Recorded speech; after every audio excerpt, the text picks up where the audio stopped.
Hey, yo, what up? This is your boy Markuann, a.k.a. Junie Bird, executive producer of The Godfather of Harlem. I hope you enjoyed this season, and I'm here with the world's most dangerous website, allhiphop.com. Big shout out to my boy Jigsaw, yeah. Mike, check 1, 2. It's your man Jigsaw, Chuck Creekmur, here with Markuann Smith, the executive producer, the initiator, the holder of a boulder of one of my favorite shows. Yeah. Godfather of Harlem. Man, we back at here again, right, Chuck? Like, we back at it. You're the first person we interviewed twice this year, I think. I feel really special about that, and thank you for having me back on this platform, because I've always been a fan of all hip hop, and I think it's the #1 hip hop website out there in the world, not the United States, but the world. Appreciate that. So I appreciate you allowing me to be on this platform again. Yeah, definitely, man. Now, when we talked to you earlier this year, it was before the show came out. I hadn't seen it. You obviously were working on it and had recorded and shot scenes and things.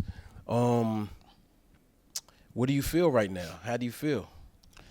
I feel that the audience has supported us in such an abundant way, and we are able to tell our narratives, our stories. It's so funny because I went to see Queen Slim the other day, and it was a great project to me. And anytime you're able to tell our stories, when I mean our stories, I mean stories about the haves and the have-nots, stories about immigrants who came to this country and took nothing and made something out of it. It's an amazing situation, and the response for Godfather of Harlem has been through the roof. And you got to think about it. We're coming from a network, that's not really known, but it's been out there, and they put out good programming.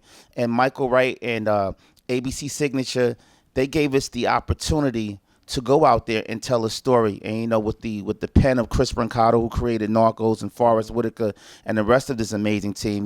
Shout out to my boy Moses, who did Money and Violence. He was one of the writers in the room. We were able to tell a great story. Right. Now, who has surprised you the most? That's a fan of the show.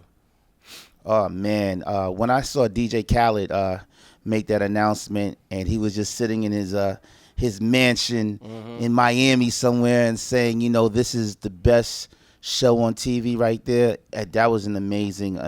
Thank you, Khaled, for the shout out. If you watch All Hip Hop, I'm a fan of yours, and that was amazing to me. Yeah, dope. Now you also act in the show. Yes. As Junie. Yes. You're next to some heavy hitters, Forrest Whitaker on down. Yeah. How did you process that, for one, and what was some of the jewels that they gave you? Well, honestly, I had to audition for my role to show the network. Even though I'm a method actor, I've been acting since I was 12.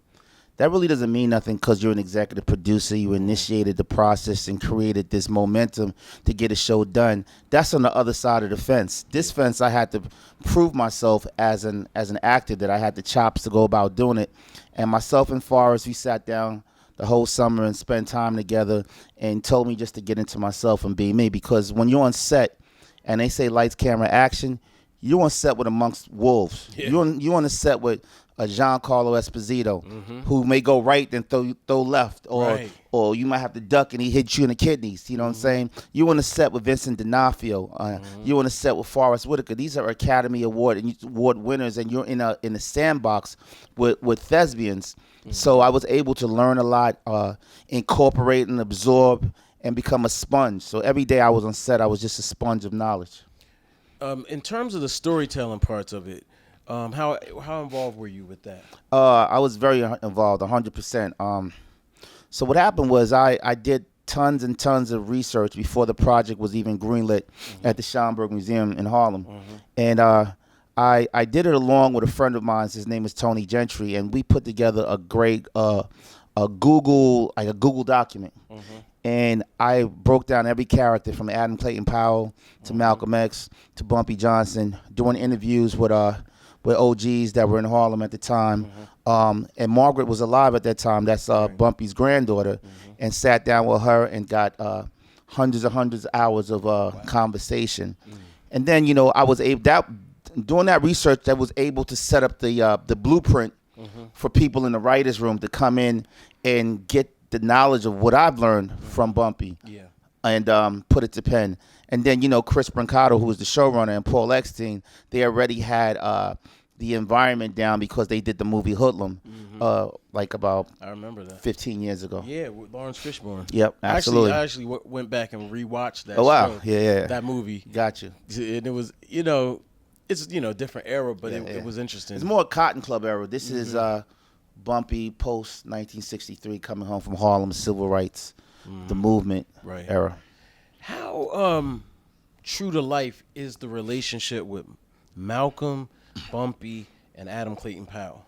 Well, for the sake of putting out good television, stuff gets embellished, and there's a big disclaimer at the start of every show that this is not is loosely based on true events, right?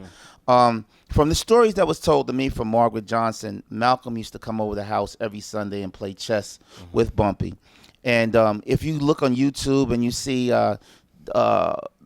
shows like It Is and other shows like that, they mention how Bumpy was protective over Malcolm. Malcolm was from the streets. His name was Detroit Red before he was Malcolm X. Right. So it would make sense that they ran in the same circles. And when Malcolm passed away, legend is that Bumpy paid for his funeral. So that relationship was there. Now with Malcolm X and Adam Clayton Powell, there are pictures out there with Malcolm X and Adam Clayton Powell. To what extent of their relationship, I don't know. But what I did do is I brought in a historian, an African-American professor by the name of James Small. And James Small has a bunch of content on YouTube called Hidden Colors. And when you watch his Hidden Colors, he talks about the movement. He was the bodyguard of Malcolm X's sister when Malcolm got assassinated. Gotcha. So he sat on set with us, and he made sure and consulted that we told that narrative the right way. Gotcha. Now, people can be sensitive about retelling history. Yep. It was funny. The premiere night, I came out the Apollo, and an older woman, I won't say her name. Okay. But she's well regarded in Harlem. Yep. And she wasn't in the premiere, but she was very, I was there, and you know what I mean? And then you have the Nation of Islam represented, as well as Malcolm, Elijah Muhammad, and I know less about Adam Clayton Powell, respectfully. And not a whole lot about Bumpy myself. Have you gotten any feedback from different factions, whatever you want to call it? I mean, at the end of the day, right, this is not a documentary. We're not here to tell a documentary. We're here to tell good narratives, tell a great story. And like the disclaimer is put up, okay? Malcolm's relatives came to set. His nephews came to set. They said Nigél Thatch, who's a good friend of mine, who embodied Malcolm X, they said they saw Malcolm's ghost in him. Okay, Adam Clayton Powell's son came to the premiere. I mean, these people have given us nothing but positive vibes. There's a lot of people that say they were there, but if you were there, you were actually about 100 and something years old right now. You know what I mean? Because Bumpy died in 1968 at the age of 63. Right. So we talking about maybe 50 years later, how old he would be. So there's a lot of people that say they were there, but how were you there? Were you there as a youngster, or were you there learning the stories from the elders? So you will have people that say, "Oh, this wasn't told the right way. This was the purpose of entertaining." But when I say this, anytime somebody talks about something, it becomes a conversation. So if I can get your mind sparked, where you could get on the computer and get on Wikipedia, or you could start looking up history. I did what I came here to do. Yeah.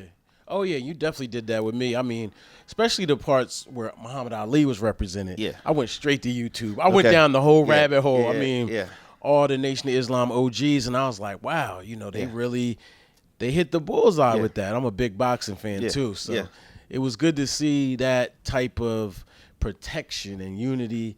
You know what I'm saying, and all the pieces of Harlem working together and making sure Muhammad Ali could be as great as he was. Yeah.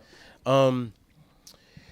What didn't you get accomplished? Maybe that you wanted to get accomplished. Was there anything that you had to give up, or they say, yo, we just can't do that, or maybe someone wouldn't give you the rights to their image or whatever? I think we came and we did exactly what we planned to do, which was tell a great story, a great narrative. It wasn't so much about, fighting for the rights, because all of this is public domain. Yeah. If a lot of people say, "Oh, I got the rights to this, I got the rights to that," but it's public domain. I can go write a book or write a story about something at any day. Now, when it comes to music rights, it's totally different because that's your intellectual property. But I feel when we did Godfather of Harlem, we hit it as great as we could out the park. Is Bumpy a hero? Nah, that's one thing we didn't want to show Bumpy as a hero. We wanted to show a real man, and the discrepancies in his life and what he went through. If you took him as a hero, that's the way that you took him, but we're not selling him as a hero. He was a dope dealer. He was a numbers runner. Right. He did criminal things to bring money into the community and to take money out of the community. Just because, you take a bunch of kids on Great Adventure and buy them book bags, that doesn't take away from what you are. Yeah. You were a drug dealer. Just because you gave out a bunch of turkeys in Harlem during Thanksgiving, that doesn't take away from what you are. Yeah. So this is not about selling Bumpy as the hero. This is just about selling him as a person who came from Charleston, South Carolina, as a Geechee, and used what he had, what was given to him, the tools by any means necessary. He wasn't the first individual. You had the Italians that did it. You had the Irish that did it. You have the Kennedy family that started off as bootleggers. Absolutely. You know what I'm saying? So we, to say that we have people are perfect and they don't have glitches in them, it's not true. What is it about the drug dealer that we love? Like we never, it doesn't matter if it's this show or Narcos or Cocaine Cowboys or, the list goes, Scarface. I got something on that. Like, I'm from Far Rockaway, right? Grew up in Harlem, was raised in Far Rockaway. When you have nothing to look up to but the cat with the nice car that doesn't have to do the 9 to 5 or the beautiful women. Yeah. It's a mystique. Yeah. It's like you want to be in the lion's den, but you don't want to be the lion. Right. You don't want to be with the lion. A lot of people think about the drug dealers, but they forget about the kick down the door game. They forget about the kidnap game. They forget about the feds, the indictments, the money you spent on lawyers, the never coming home from jail. Right. They forget the feds don't sentence you in years. They be like 220 months. Right. And then in your mind, you're in court talking about what 12 months is a year. Oh, God, 10 years is 120 months. Oh, shit, they gave you 200. You know what I'm saying? Yeah. So they forget about that. You know what I mean? So I think it's the aura of danger. That's just like asking a good girl why she likes a bad guy. You know what I'm saying? I've asked women that all the time. You rather get the guy that will put his hands on you, but the same guy, the good guy, is defending you in court for the guy that put his hands on you. You know what I'm saying? So it's just like, it's just that mystique. True story.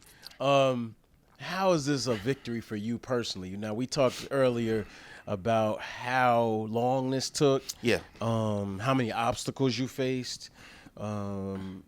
People, companies, everything. How do you feel now that the show has gone through the first season? I feel that I have still more to accomplish. I'm blessed. It's amazing to have the reception from all the people out there that love the show, from friends and family to people who are just finding out who I am as a person. But it's still more to be done.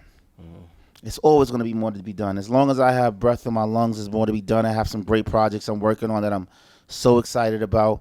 I'm excited about the possibility of Godfather of Harlem, the second season.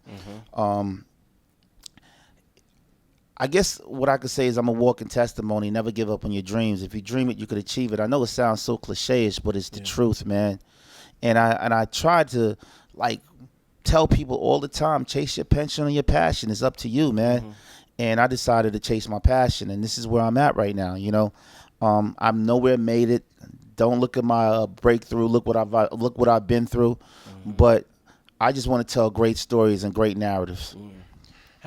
We talked earlier about other movies, or I think you mentioned it, us telling our stories. The this is becoming more and more popular, right? Are we?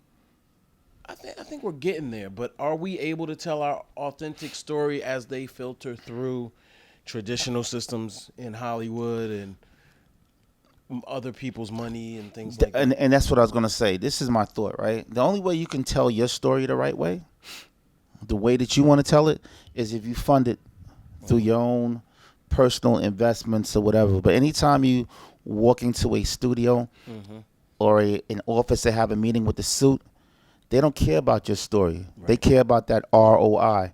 And what ROI means to everybody that's listening is their return on investment. Right. Point blank. You can have the best story in the world. You know, there's Bumpy Johnsons in every hood, man.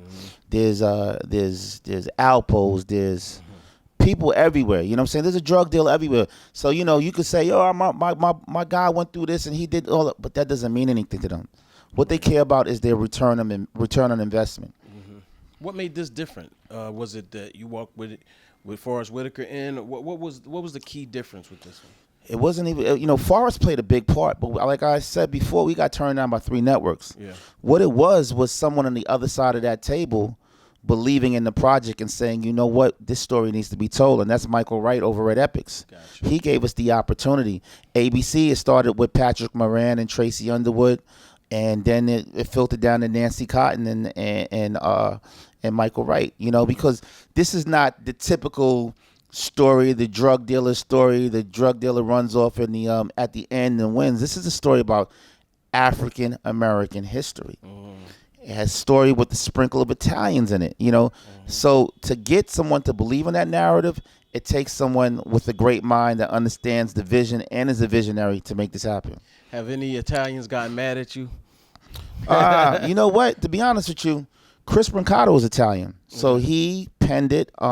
That's something you would have to ask him. Like, yeah, I'm just curious. I didn't have, you know, somebody put cement shoes on me and throw me with the fishes. I mean, yeah. Chris did an excellent job, you know, and a lot of the stuff that you see is actually true that he actually has written. You know, from the scene with Vinny the Chin in the shower with an umbrella. Yeah. That, if you look that up, that actually happened. The feds came in and caught him that way because he pretended he was crazy over a certain amount of years to avoid being indicted. Yeah, great storytelling. And the thing is, it does it like, you know, when we see gangster movies, like, you know, you look at The Godfather or even the most recent one, The Irishman. Yes. You know. Yes. It makes them something they can feel proud about. You know what I'm saying? Absolutely. And so I look, in a twisted way, maybe the same thing in this show. The representation. I just wanted to show people out there that, you know, this is not a typical mob story. This is a story about the collision of civil rights and the underworld. You'll be seeing the second season, the transformation from Malcolm leaving the nation, how he goes out to Mecca and he sees that, they're blonde hair, blue-eyed Muslims. You know, you'll see the transformation of Muhammad Ali. I mean, Cassius Clay becoming Muhammad Ali. You know, we're telling stories that actually happened in the 60s with a little bit of embellishment, you know, for Hollywood, you know, excitement. I mean, think about it. An American Gangster, Bumpy did not die in front of 30 RCA TVs in some electronics store. You know, Bumpy died of congestive heart failure eating dinner. And he actually died in my character's arms, Junie Bird. You feel what I'm saying? So, you know, this, like I say again, this is not a documentary. This is a story about trying to educate and entertain at the same time. And it's up to you to go find out the facts. Okay. Now, are you, I know you probably can't talk on what you're working on next. I can. What you got cooking? Well, the excitement is I'm working on the Larry Davis story with Larima Davis, Larry's daughter. Larry Davis was actually a young man from the Bronx who in 1989, November 19th, actually 1989, which is my birthday, the 19th, was going to be assassinated by a bunch of police officers, rogue police officers. So to tell his story about the African American man that that didn't give up. He refused to die. Yeah. That's a story I'm excited about. I'm working on a project with Darryl Reed. He's known as Little D. He's from Oakland, California. He was charged with the youngest kingpin charge, and he just came home from doing 28 years in jail. Obama gave him clemency. Great individual, smart. I want to tell a story with him about Oakland and what he's been through. Right. I'm working along with Suge Knight and his fiance Toy Kelly, and possibly telling the story about Suge becoming Suge. Right. I mean, to me, Suge could have been Steve Jobs. Yeah. He could have been Jeff Bezos. Wow. He could have been Bill Gates. You know, if the story was told the right way. You feel what I'm saying? So those are some things that are happening right now that I'm very excited about. That's interesting because Suge has popped up recently. Yeah, and, yeah. You know, it's crazy because people a month or two ago, they were like, yo, you should interview Suge in jail. I was like, that's not even possible. You know, that's what I said to myself. And then he pops up on Nick Cannon's song, and I'm like, it is possible. I mean, Suge is from my interactions and me speaking to Suge, he's just like anybody else, brother.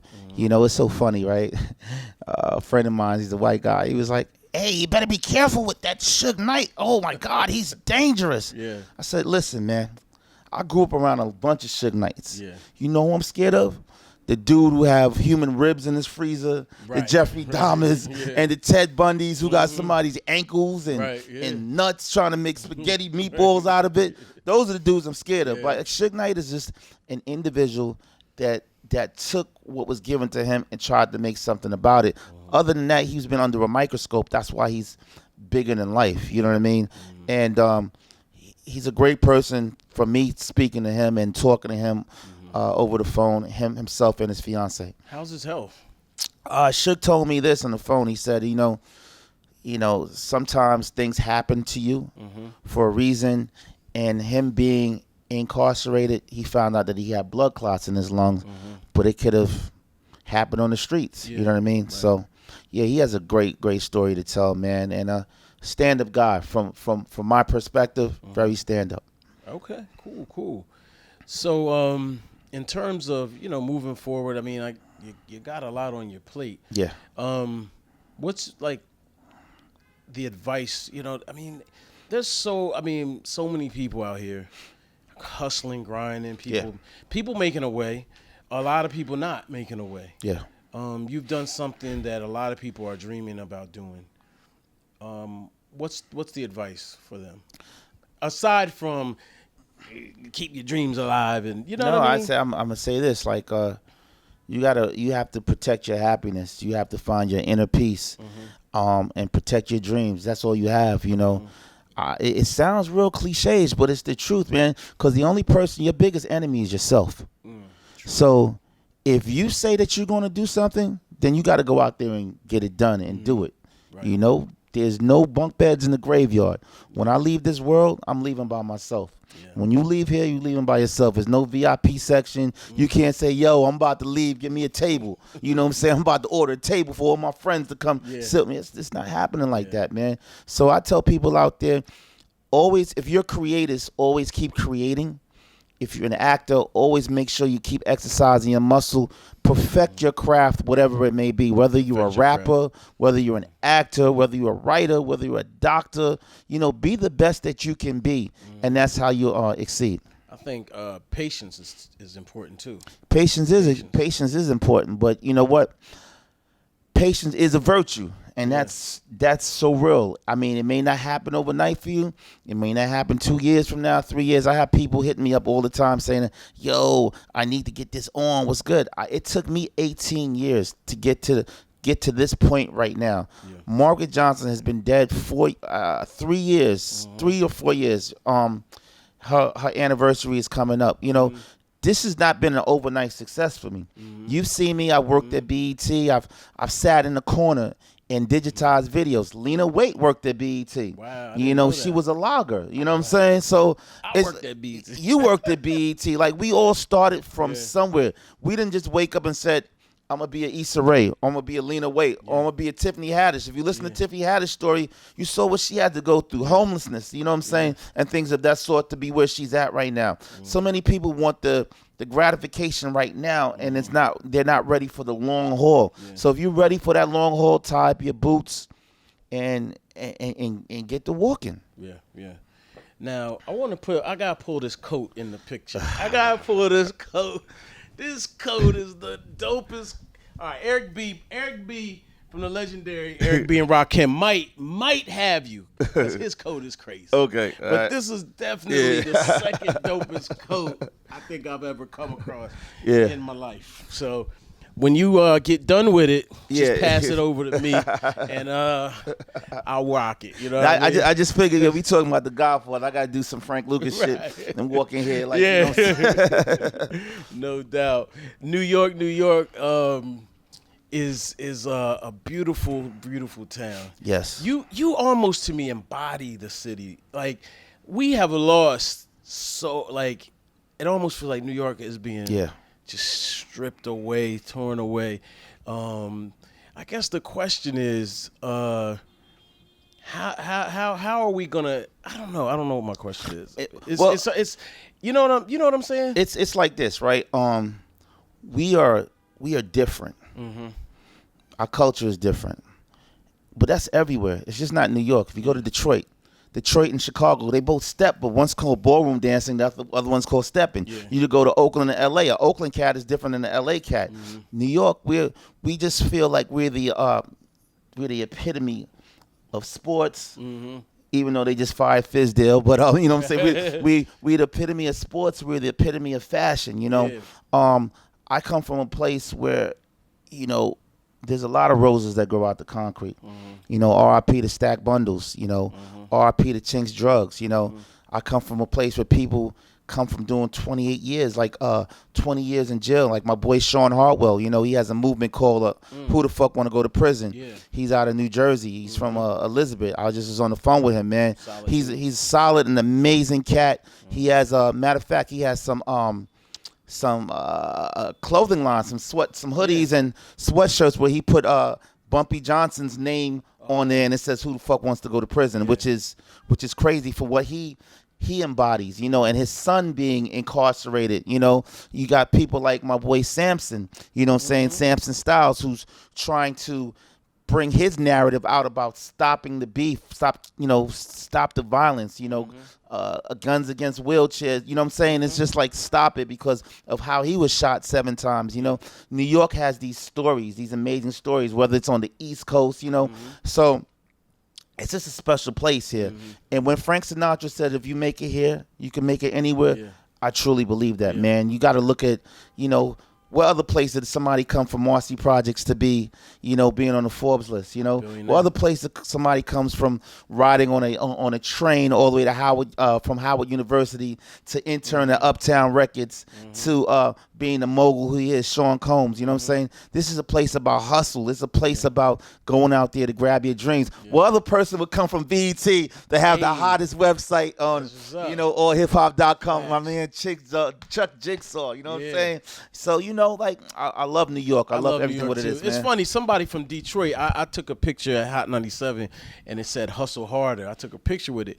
They from Detroit. They was like, yo, you stole that from Detroit. That's a clothing line here. I was like, yo, I don't know what you talking about right now. I love Detroit. It's all documented. I love 313. Yeah. But I was like, hustle harder is just, that's in our blood. Yeah. You know what I'm saying? So you can't own that. There's no safety nets. We don't eat gluten-free cookies. Right. You feel what I'm saying? Like, we're not eating salad and going to do Pilates and yoga and stuff like that. We get up every morning. We eat those dirty hot dogs on the corner. Them ices in Spanish Harlem. We out there grinding, man. Dollar pizza. You know what I'm saying? When there's no swimming pool, we open up that Johnny Pump to get cool in the summertime. That's what I've known. You feel what I'm saying? Facts. When there's no basketball hoop, we put up a milk crate and make that a basketball hoop. You know what I mean? But like I said, this is not to take away from any other hood because there's hoods everywhere, man. Of course. You know, it's always amazing to me how there's a Malcolm X Boulevard in every hood, or Martin Luther King Boulevard in every hood, or a South Side in every hood, or you know. So this show is for the hoods everywhere, man. It's just not a New York show. It's a show about us coming and trying to get what we are trying to get by any means necessary, regardless if you're in Watts, you're in Compton, you're in New Haven, Connecticut, you're in the south side of Chicago or the south side of Jamaica, Queens. Godfather of Harlem is for you. I got one weird question. Why is Margaret she's light-skinned in real life, but dark-skinned on the show? Now, that was something to do with casting, and we didn't want to turn away a great actress or great actor because of a complexion.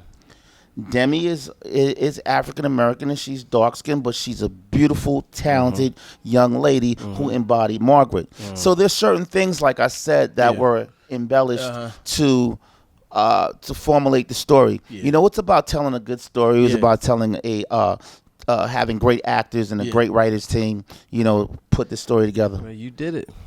Y'all did it. The team. Thank you, brother. Yo, man, I guess I gotta say, man, salute. Thank you, brother. You know we with you. And next season when you need a little, a little muscle, just let me know. I'll come through. Yeah, but you know what? They're gonna make you shave your mustache, your beard, everything, because it's so funny. Chris, when I finally booked my part, I had to shave my mustache. I looked like a predator. And it's just because those guys in the days didn't have the mustache go up, so it was like real thin, and I had to live with that for the next 6 months. Funny. So if you're not willing to live with that for the next 6 months, you'll talk about it. I saw homegirl Anna Renee up in that joint. Oh, yeah, Anna was there. She was, it's so funny when I saw that last scene, how Anna played like she was in the 5 Heartbeats house. She was like, oh. She's my homegirl. Beautiful young lady, beautiful eyes. She's really dope, man. Yeah. All right. Now you have a lot of great talent who are playing real people. Yep. In the casting, who stuck out? Oh, man. So, Nigél Thatch, for everybody out there, is... he says he works Malcolm X. He doesn't play Malcolm X. He says, my name is Nigél Thatch. I work Malcolm X. Wow. Right? So the way he embodied that character, I can remember being outside ABC, and it was about 95 degrees outside. I mean, it was hot as hell. Yeah. So I'm sitting against the newsstand because I wanted Nigél to play Malcolm, and I had to fight to convince my other producing partners that he was the right person for the role. Right. So I look out the corner of my eye, and a cab pulls up, and I see Nigél come out the cab with a full black overcoat, black hat, glasses, suit. And I know he must have been hot. It was about 100 degrees out there. Right. Came in upstairs through ABC. I walked in. He didn't see me. I sat down, and he came in and said, I'm ready to work Malcolm X. Wow. And what you seeing is what he put out there. Yeah. Then we got some other amazing actors. We have Lucy Fry, who's from Australia. Right. We have Ilfina Shadera, who's playing Mamie Johnson. We have Antoinette, man. She's dope. Yep. She is dope. She plays Elise Johnson. And the way she dives into that character is just amazing. She's someone that you definitely have to watch out for in the near future. Yeah. We have a great cast, man. Great director, great producers. I mean, it was just an amazing journey. I can't wait for season 2. Dope. Yo, man, thanks a lot. Thank you, brother. Yeah. And you can catch me on social media at Markuann, Markuann. That's my Instagram. Twitter is The Real Markuann. That's DeaDareal Markuann. And my website is www.markuann.com. I like how you did that with the phone blowing up. Yeah.